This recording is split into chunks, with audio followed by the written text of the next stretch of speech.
Salut! Aujourd'hui, je voulais vous faire une mini vidéo sur comment on franchissait un feu jaune, principalement ceux avec les radars. Puis je me suis rendu compte que non, je suis complètement incapable de vous faire un feu jaune uniquement. Je suis juste capable de vous faire un cours quasiment complet. J'avais trop de choses à vous raconter, c'était pas possible que je m'arrête. Donc là, on passe carrément au feu tricolore en entier. A tout de suite! Alors, voilà un carrefour classique où il y a des feux. Vert, jaune, rouge, de toutes les couleurs. Désolée, j'avais pas de crayon de la bonne couleur, donc j'ai utilisé les gommettes de mes enfants qui risquent de m'en vouloir un petit peu. Mis à part ça, ça reste un carrefour classique dans lequel on va essayer de ne pas passer au feu orange. Et tant qu'on y est, on va essayer de ne pas écraser de piétons. Bien, donc pour ça j'ai besoin d'une voiture, le policier, et on a notre piéton. Règle générale, bien sûr, au feu vert, on passe. Seulement, à ce moment-là, vous allez me dire, oui, mais au secours, j'ai peur de me prendre le feu orange. Et vous avez raison d'en avoir peur, puisque c'est toujours un sujet conflictuel en examen. Est-il passé au jaune au moment où vous êtes juste en train de passer au feu, ou bien suffisamment tôt pour que vous puissiez vous arrêter? La décision va se prendre principalement avec votre rétroviseur intérieur, ainsi que de la distance qu'il vous reste à parcourir, parce que j'ai beau dire et beau faire, ma voiture, je ne peux pas l'arrêter net comme ça, c'est pas possible, ça n'existe pas, il vous faut forcément une distance d'arrêt pour pouvoir vous arrêter calmement au feu et en toute sécurité. Ceci étant dit, du coup je vais, avant d'arriver au feu, regarder mon rétro, feu, et à un certain moment, je n'aurai plus le choix que de me décider à y aller, même si le feu passe à l'orange. Pourquoi? Parce qu'effectivement, j'ai ma distance d'arrêt qui rentre en ligne de compte dans mon choix. Donc, rétro, je ralentis. Éventuellement, je peux même redescendre jusqu'à environ 40 km/h si on me colle aux fesses principalement. Je regarde bien mon rétro. Et si au dernier moment, le feu passe à l'orange, je m'arrête. Si le feu est déjà rouge, je fais mon rétro, mon frein, je passe ma seconde, je vérifie mon rétro, puis je m'arrête doucement. Si possible avant le passage piéton. Si maintenant, grâce à ma seconde, le feu est repassé au vert, ça fait frein rétro, deuxième, feu vert, je repars. Lorsque je m'arrête au feu rouge, j'ai deux possibilités. Ou bien je garde le pied sur le frein avec l'embrayage de façon à avoir déjà ma première de positionner, si je sais par exemple qu'il ne va pas tarder à passer au vert. Ou bien je mets le point mort et je peux me permettre d'enlever mon pied de l'embrayage. Par contre, toujours, vous gardez le pied sur le frein. C'est impératif. De 1, ça réveille la personne qui est derrière vous. Elle voit que vous êtes clairement à l'arrêt. Ça peut éviter de vous faire percuter. Deuxième raison, si vous vous faites percuter, comme vous avez déjà le pied sur le frein, ça vous évitera de partir trop loin dans l'intersection et vous faire percuter par ceux qui arriveraient de droite ou de gauche. Dernière raison, bien entendu, ça vous permet, si la route est en pente ou en côte, d'éviter de reculer ou d'avancer. Alors maintenant, comment déterminer qu'un feu peut passer au rouge ou non? Je ne sais pas si vous avez déjà vu ça, mais à certains feux, nous on ne voit pas la couleur de leur feu ici. Par contre, il existe un petit cercle dans lequel il y a une croix qui est là ou qui n'y est pas, puisque ça dépendra de s'ils ont le feu rouge ou non. Donc je suis en train d'arriver, mon feu est vert, et là je me rends compte que en face, cette croix vient d'arriver. Probabilités sont énormes que je doive m'arrêter également. Donc je ralentis beaucoup plus que d'habitude pour pouvoir marquer un arrêt sans brutalité. Alors on va parler également vite fait de la signalisation qu'il peut y avoir autour des feux pour savoir qui passe ou pas si le feu est d'un jaune clignotant. S'il clignote au centre, c'est que c'est un feu clignotant jaune en panne. Ça, c'est en panne. Il faut que j'insiste dessus parce que je vois qu'il y a encore beaucoup d'erreurs malgré que vous ayez eu votre code. Il y a toujours des doutes. Donc ça, en panne, égale, je cherche ma signalisation. La première que je peux trouver, c'est le triangle avec l'espèce d'épée. La deuxième, c'est priorité à droite. La dernière serait le panneau, c'est déplaçage. Dans le cas de ce panneau, ce qui m'intéresse, c'est de savoir que moi et lui sommes sur l'axe prioritaire. Ceux qui se trouvent de ce côté-là et de l'autre sont obligés de nous laisser passer. Donc, si je vais tout droit, je passe. Si je vais à droite, je passe. Si c'est à gauche que je souhaite aller, je vais m'arrêter à peu près au milieu de l'intersection et le laisser passer avant même de pouvoir tourner. Je tiens à préciser au passage, avant que j'oublie, que lorsque le feu est jaune, clignotant au centre, donc en panne, les bonhommes piétons qui sont sur les côtés, ou en face de moi, ou devant moi, peu importe, ont également des feux en panne, donc ils sont prioritaires. Dans le cas de la priorité à droite, eh ben, peu importe la direction où je vais, je dois céder la priorité à celui-là, voire à celui-là, lorsque je tourne à gauche. Dernier cas, c'est moi qui ai cédé le passage. Quelquefois, ça sera matérialisé également au sol, avec des gros carrés de céder le passage. Pas toujours, méfiez-vous. Dans ce cas, je vérifie aussi qui aurait un marquage équivalent ou un panneau équivalent, parce qu'il peut arriver que l'axe prioritaire soit celui-ci et non pas le mien ni le sien. Du coup, il faudra que je cède la priorité là, là, et par voie de conséquence ici, puisqu'il est à ma droite également. Puisqu'on parle de feu jaune clignotant, je vais vous en rajouter un petit dernier. Je ne sais pas si vous le connaissez. Il n'existe pas dans toutes les communes. C'est le feu clignotant jaune en bas. Donc ça veut dire qu'il y a un rouge, un jaune, un jaune. Donc là, ça veut dire que c'est un feu vert. C'est un feu vert, mais qui passe certainement pas souvent. Alors, dans certaines communes, la nuit, l'axe prioritaire est justement signalé comme ceci. Et donc, il y a ce feu qui est toujours vert toute la nuit, sauf quand quelqu'un arrive de la droite. Du coup, est obligé de s'arrêter, puisque lui, pendant ce temps-là, il a rouge. Et à ce moment-là, le feu vert va devenir orange, puis rouge, pour que lui puisse enfin passer. Donc, un feu jaune clignotant en bas, c'est bien un feu vert. Ça peut être également un feu vert réservé aux piétons. Un endroit où, je sais pas, la route est tellement dangereuse que les bonhommes piétons, ben, ils ont un petit bouton. Je sais pas si vous les connaissez, les petits boutons pour s'arrêter. Ils appuient dessus, ce qui va enclencher tous les feux au rouge autour de l'intersection. Donc, clignotant jaune au centre, en panne. Clignotant jaune en bas, c'est un feu vert. J'insiste lourdement, feu vert ou feu en panne. S'il n'y a aucun des panneaux, bien entendu, c'est la règle de la priorité à droite qui s'applique. Dernier cas, il peut y avoir également un policier au milieu de la route qui décide de faire la circulation.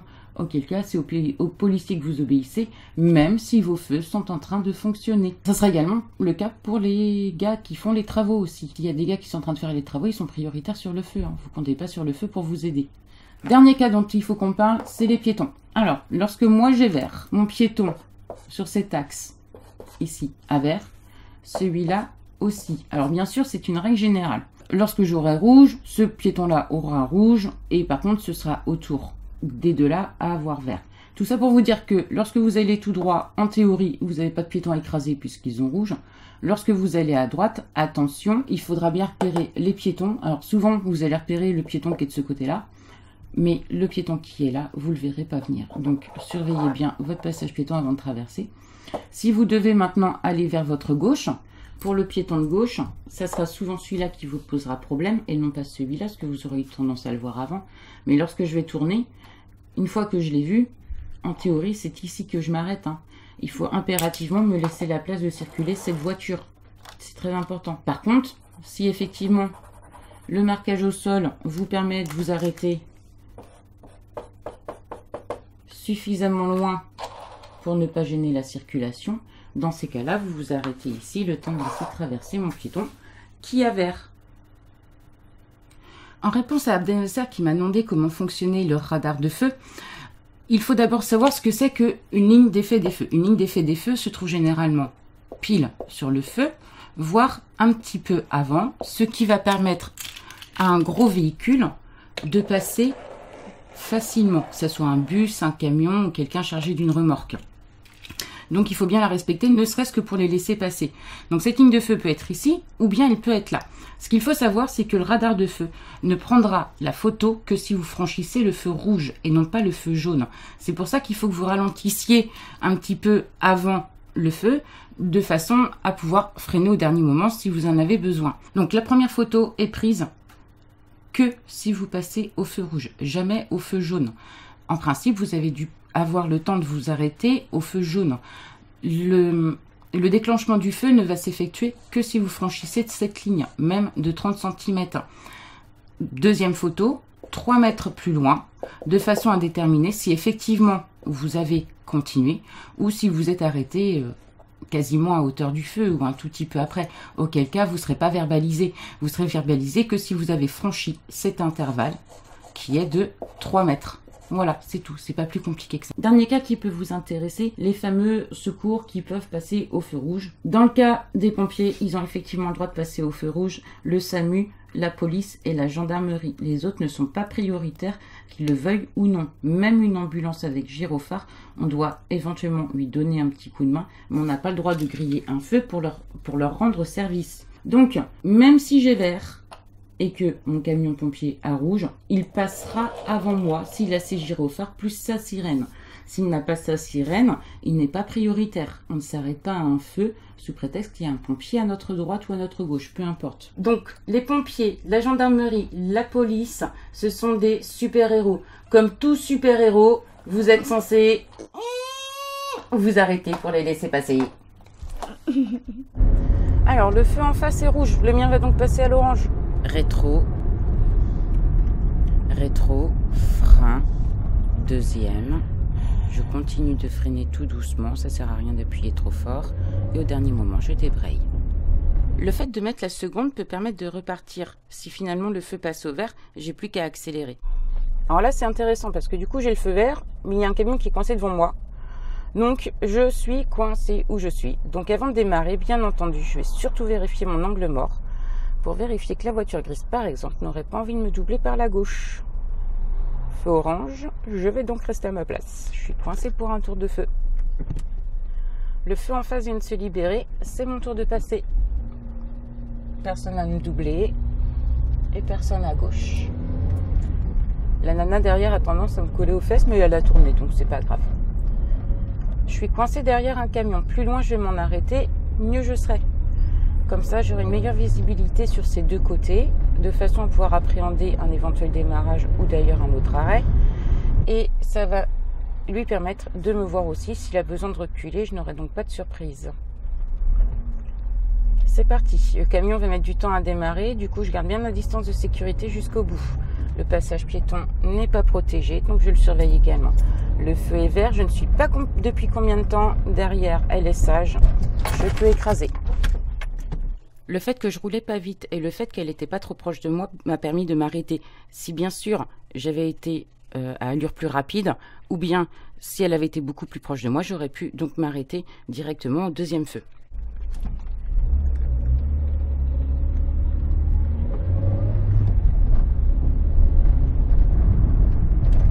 Ici, les feux sont bien synchronisés. Le premier feu rouge correspondra au deuxième feu rouge, si bien que lorsque je passe, je dois prendre en compte le feu qui est à ma droite également, de façon à ne pas griller le feu rouge sous prétexte que j'aurais déjà franchi le premier. Bien entendu, ça va dépendre de ce qui se passe dans mon angle mort, puisque les gens qui sont à ma droite pourraient avoir déjà commencé à passer par la droite. Il ne faudrait pas que je me fasse percuter à un feu pareil. Donc pour ma petite Cassandra qui s'est fait aligner ici au feu, effectivement, l'angle mort, il faut le faire avant le feu, pour avoir le temps de re-regarder la couleur du feu, c'est ça qui compte le plus. Feu vert, je vais pouvoir partir, un petit coup d'œil dans le rétroviseur. Personne dans le rétro à droite, le feu est toujours vert. Angle mort, et le feu est toujours vert. Je peux y aller, j'accélère un bon coup et je passe au troisième.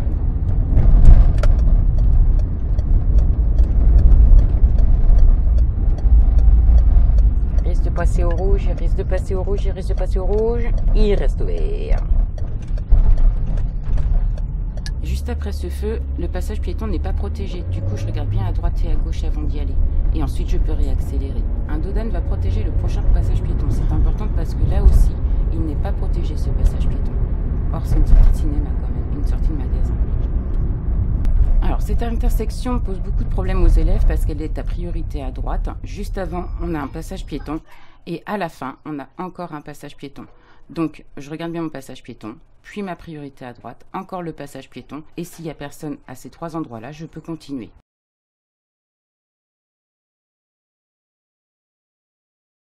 Ça tourne.